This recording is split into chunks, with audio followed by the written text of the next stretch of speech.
Sino ang may-ari ng bahay kung saan nagtipon ng mga mananampalataya upang manalangin para kay Pedro nang siya ay nakakulong? Maria, ina ni Marcos. Anong ilog tinawid ng bayan ng Israel bago pumasok sa lupain ng Canaan?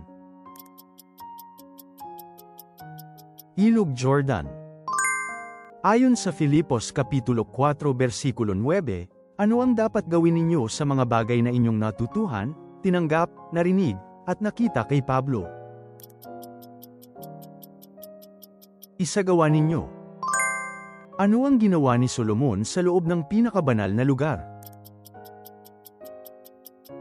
Dalawang grupo na yari sa puno ng oliba, mga estatwa ng oliba.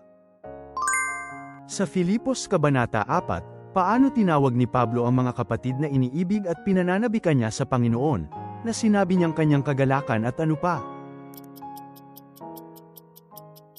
Corona.